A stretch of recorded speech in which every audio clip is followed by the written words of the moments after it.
3 दिवसीय 18वें global film festival Noida स्थित Marwah studio के दूसरे दिन के तीसरे सत्र में सिनेमा में महिला शक्ति का उदय विषय पर सार्थक चर्चा की गई।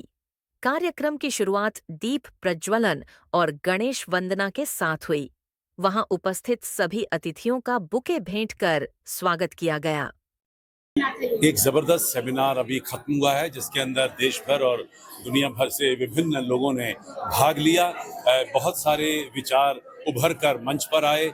लोगों ने सवाल जबरदस्त पूछे और जवाबों में भी बहुत सारे नई चीजें उभर के ऊपर आई हैं। सिनेमा एक वक्त था जहां मर्दों को औरत का रूप धारण करके अदाकारी करनी पड़ती थी और वहां से लेकर आज मैं बड़े दावे से कह सकता हूं कि कम से कम हिंदी सिनेमा की बात कर रहे हैं हम लोग, तो जहां प्रोड्यूसर जो हैं वो औरतें हैं, महिलाएं ही डायरेक्टर हैं, सिनेमेटोग्राफर हैं, एडिटर हैं, लाइटिंग डिजाइन कर रही हैं, फैशन डिजाइनर हैं, वो आर्ट डायरेक्टर हैं। वो कौन सा ऐसा प्रोफेशन है जहां पर महिलाएं नहीं जुड़ी हुई, बल्कि कई बार तो देखा गया है कि महिलाएं जो हैं वो मर्दों से ज्यादा बेहतरीन और खूबसूरत काम कर रही हैं, क्योंकि शायद भगवान ने उन्हें जो वो ताकत दे रखी है बेहतरीन क्रिएटिवली सोचने की, वो उस ताकत का एक अच्छा इस्तेमाल हो रहा है और फिल्में उभर के ऊपर आ रही हैं। हिंदुस्तानी फिल्में पहले से बहुत ज्यादा खूबसूरत हो चुकी हैं, सुंदर हो चुकी हैं और महिलाओं के कई रूप हमारी फिल्मों में हम दिखा चुके हैं। हमने हमेशा महिलाओं को देवी का रूप दिया है।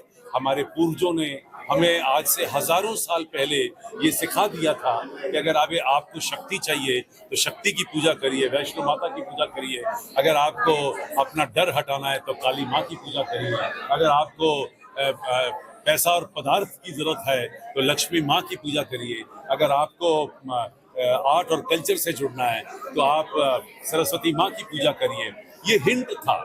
आज से हजारों साल पहले हमारे पूर्वजों ने ये हमें हिंट दे दिया था कि अगर आपको जिंदगी में सक्सेसफुल होना है, अगर आपको कामयाब होना है, आपको अपनी तमन्नाओं को भी अगर पूरा करना है तो आपको महिलाओं के आगे शीश झुकाना पड़ेगा। और यही शायद थ्योरी को लेकर अगर हम घरों तक आ जाएं, समाज तक आ जाएं कि हमें महिलाओं की इज्जत करनी है, हमें महिलाओं को पूरा दर्जा देना है, उन्हें अपने साथ बिठाना है और इक्वल लेवल पे उनको सोचना है, तो मैं समझता हूँ एक बहुत बड़ा बदलाव जो है वो हमारे देश में आएगा।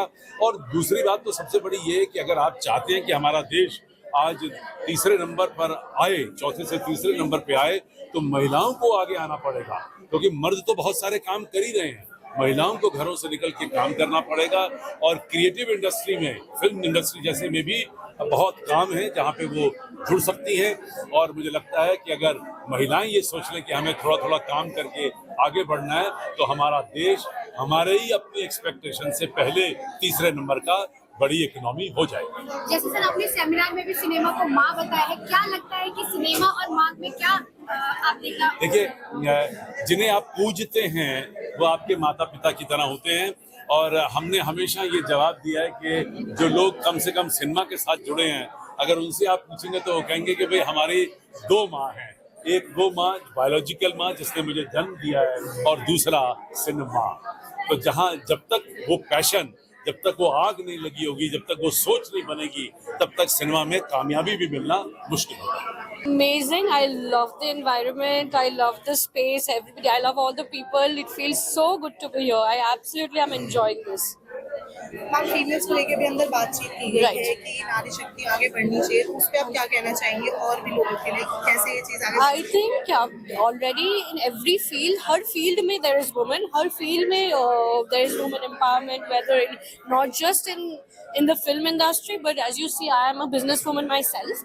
So whether in interior designing, films, everywhere there is women. So I think this should be. It was seen in the panel. Panel में ही सारी women बैठे हुए थे. So it shows what we have come to now. So yes, thank you. Actually, global film festival और जिस तरह से मारवा studio, मारवा university और इनकी पूरी टीम जिस तरह से कार्य कर रहे हैं, भारत के युवाओं को विश्व पटल पे कैसे अपना आर्ट एंड कल्चर, अपना सारा देश का जो शक्ति है उसको दुनिया में कैसे बतलाना है, उसकी ट्रेनिंग एक्चुअल में इट्स ए मैन मेकिंग बोलते हैं ना, जो शेपिंग द ह्यूमैनिटी, ये काम यहाँ पर हो रहा है मारवा स्टूडियो में। शेपिंग द ह्यूमैनिटी में बहुत सारे चीज आते हैं, चाहे वो वुमेन एम्पावरमेंट का लीजिए, चाहे व्यक्ति निर्माण की बात करें, चाहे लीडरशिप बनाने की बात करें, चाहे जीवन में किसी व्यक्ति को मजबूती के साथ खड़े रह करके कोई कार्य करने के लिए हिम्मत देने की बात हो, तो ये मारवा स्टूडियो के माध्यम से हो रहा है।